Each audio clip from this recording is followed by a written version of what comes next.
Nazi roots in biology and genetics were embraced by their medical professionals with its advocacy of a eugenic program that ultimately led to the murder of European Jews. What ethical lessons can we learn from examining physicians' involvement with the Nazi regime and what they called racial hygiene for the greater good? You're listening to the Clinicians Roundtable on ReachMD XM 160, the channel for medical professionals. I'm your host, Dr. Maurice Pickard, and our guest today is Dr. Matthew Wynia. Dr. Wynia is director of the Institute for Ethics at the American Medical Association in Chicago, Illinois. Thank you very much for joining us. Oh, I'm glad to be here. Thanks. To begin with, what has been the role of the AMA in collaborating with the traveling exhibit from the United States Holocaust Memorial Museum entitled Deadly Medicine, Creating the Master Race?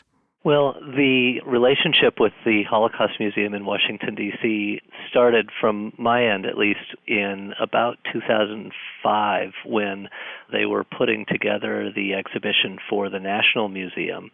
And the AMA's Council on Ethical and Judicial Affairs, the group here that writes the Code of Medical Ethics, it's a group of physicians, were invited to visit the museum and to see the exhibition before it had been mounted, when it was still on what are called storyboards.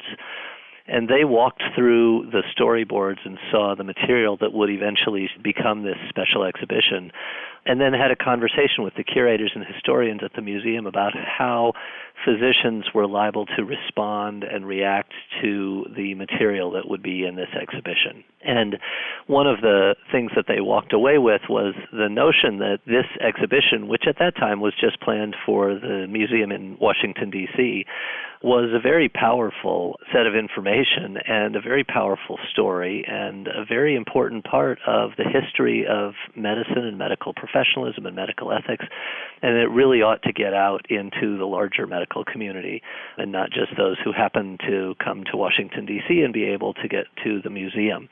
And so they asked me, I direct the Institute for Ethics at the AMA, and they asked us to partner with the museum to create a traveling slideshow, which we could then take out to grand rounds and to other venues around the country. And we did that in around 2006 through 2008. We visited about 20 different medical schools, a large number of other institutions, universities, and other programs. We presented the material with an ethicist from the AMA and a senior historian from the Holocaust Museum in D.C., and we traveled around the country. And in fact, we also traveled to Israel and did the presentation for the Israeli Medical Association. And the idea there was that we wanted to help the museum get the word out about this exhibition and about the material in the exhibition and how important it was for all of the medical profession to understand this history and the obligations of remembrance that fall to all of us as medical professionals, because so much of what happened in the Nazi regime was predicated on pseudo-scientific medical ideology, racist ideology, but that was framed in terms of medicine and public health. Well, we know that in the 1920s and 30s, Germany, if not the first, was certainly at the pinnacle of the scientific world. Who were the doctors that this exhibit portrays? Were they monsters? And if so, what lesson do you learn from that? But more importantly, if they're not monsters, how do they support this program? Yeah, that's such a good question, because in part that question draws out the difficulties that I have experienced personally in trying to learn from this material.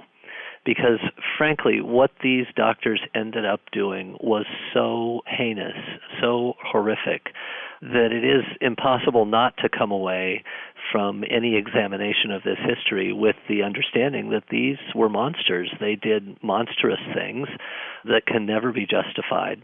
And yet, as you point out, if you look at where Germany was leading into the Nazi era, the doctors who became involved in this, some of them were, leaders in the world. The German regime in general, the German medical community was at the forefront of most areas in medicine, and especially areas around public health and epidemiology.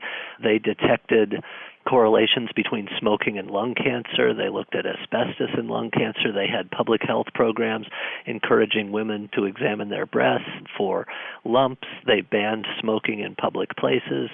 They had very good codes of ethics for the conduct of human subjects research even.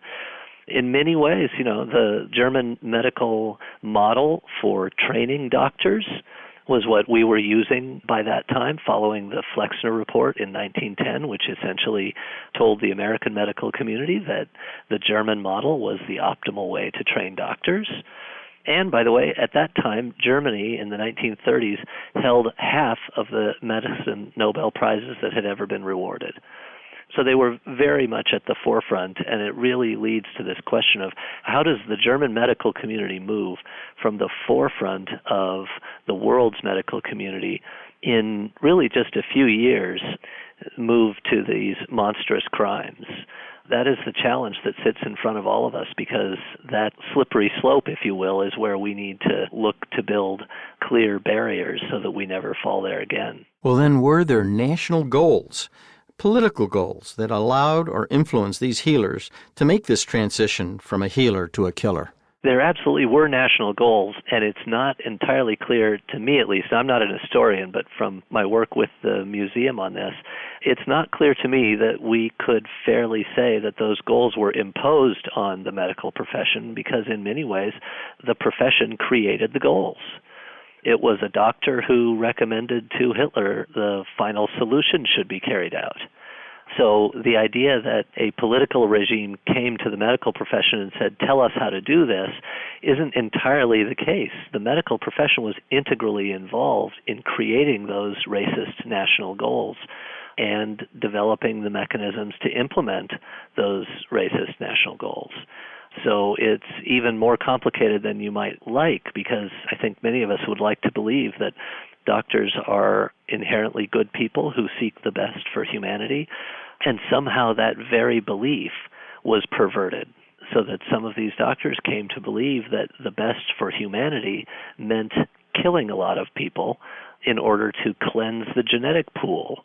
And that transition from seeking to promote the public health by helping people live healthier lives, by seeking to discourage them from smoking and not drinking while they're pregnant, and these other very innovative public health programs for the era. But there's a big difference, obviously, between helping people to live healthier lives versus looking at the community and saying these people in the community are leading to an impure genetic pool and therefore they need to be eliminated.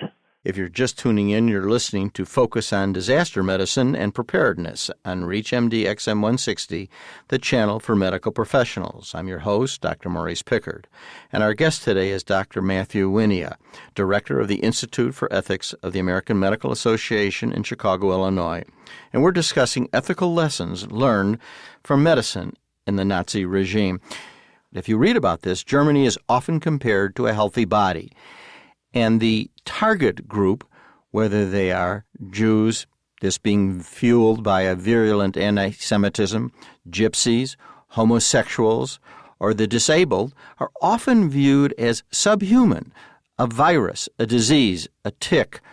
How is this metaphor used to convince the public that this is the right thing to do when racial hygiene became so popular in Germany?